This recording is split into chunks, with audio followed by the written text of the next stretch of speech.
Good morning, survivors, and happy Monday. Today, I'm going to share with you 10 shocking ways that narcissists mess with your head and manipulate you. All right? So, let's get started. My name is Angie Atkinson, and this channel is all about teaching you what I know to be true. You really can create the life you want. But first, do you have your coffee? So we all know how narcissists have a tendency to have weak egos. They're not very competent in certain ways, and in general, they have a pretty skewed perception of themselves and everyone around them. So that's why it's important to be able to spot them quickly when you're going about your daily life. So number one, the first thing that they do that's quite shocking and pretty annoying is they try to compete with you, okay, about anything. You know, they're very well known because they have fragile egos. They're very self-centered. They lack perspective, all of this stuff. But the very moment that you try to be yourself, improve yourself, or advance yourself in any way, a narcissist will start trying to take that away from you. They will belittle you, reduce you, do anything they can to make you feel like less than, okay? Because the very best way that they can as a fragile ego type, the very best way that they can feel better for themselves is to take someone else down a couple notches. It's unfortunate, but it's true. I'm sure it's because they lack the ability to have empathy for other people. Another thing that they will try to do is they will see their interactions with you as a game, right? So obviously because they have no real substance and, you know, they're more likely to play games than other people, you probably have seen this. They appear incredibly friendly to people they don't know, but once they get behind closed doors, they're a different person. People they don't know, they want to, impress because they think it'll help them somehow gain prestige and, make their lives better, and they'll get more attention, they'll get more whatever. And when they receive what they want, they turn on people that truly know them. And so it seems like they like to play a game. And in fact, they will often accuse you, you're playing games with me, man. And that's not really the case, but that's what they say because, again, they're projecting as usual. So, I like to see it as they have the emotional maturity of like a, depending on what day it is, a 3-year-old or a 15-year-old or whatever. They almost never have the emotional maturity of an actual adult. And it's sad, but true. They might even go so far as to create a smear campaign against you as part of their game because they think it's helping them somehow to improve their lives or their status. It's about having other people look at them in some way, whether they want pity or they want, whatever. That's what that's about. Number 3, they tend to be passive-aggressive in their communication.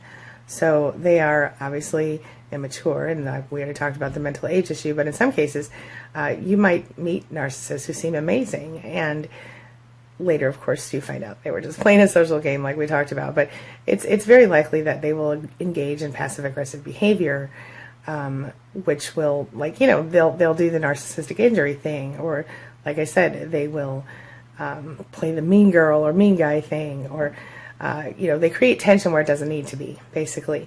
And of course, when this happens, they are just attempting to control your emotions because they want your supply. And if they switch up their behaviors, they can absolutely achieve that. Number 4, they refuse to give you any peace. So, because of their own issues, they often, will hold on to stuff. They, so if you have a tiny argument, let's just make up one right now. The sky is blue, and the narcissist might say, no, the sky is green, and I can't believe you would think the sky was blue. What in the hell is wrong with you? Da, da, da, da, da.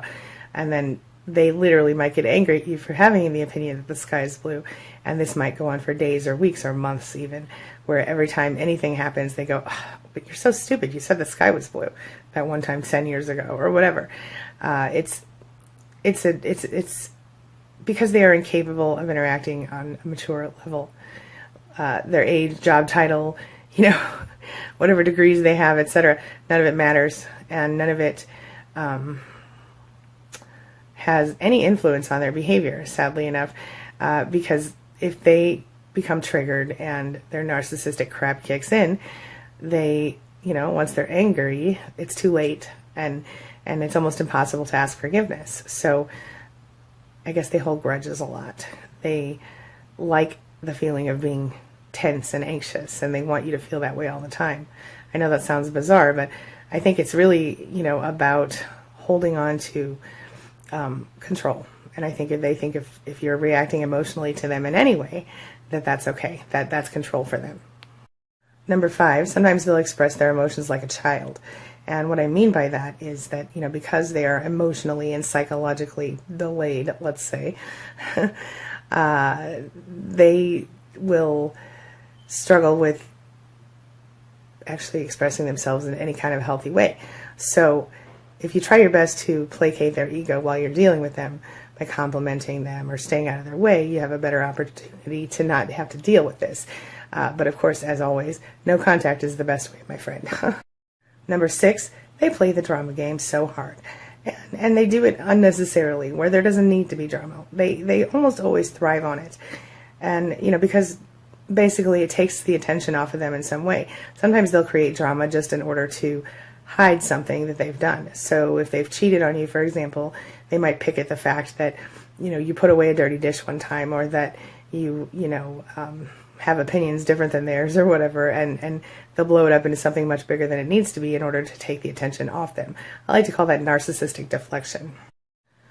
Number 7, they will gather up little armies against you. Okay, so what do I mean by that? Well, they need to feel powerful. They need to feel like they own everything.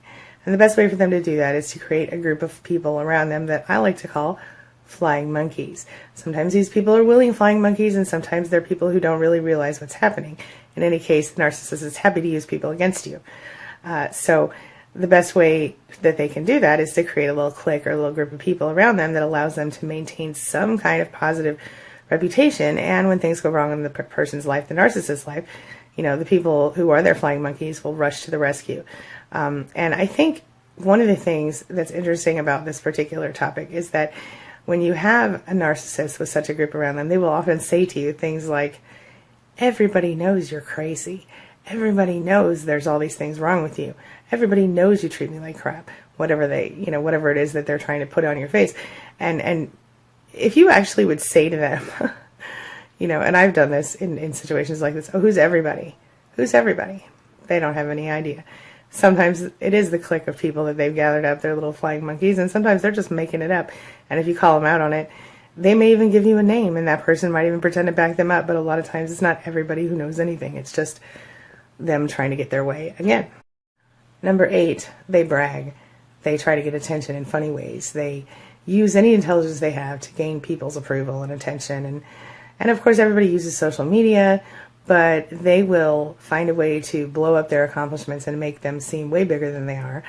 A lot of times through social media, not always, but depending on the age of the narcissist, social media may be a big tool for them, and they may use it to get supply. For example, when you get in an argument with a narcissist, you might find that they post a bunch of negative crap on their page about you.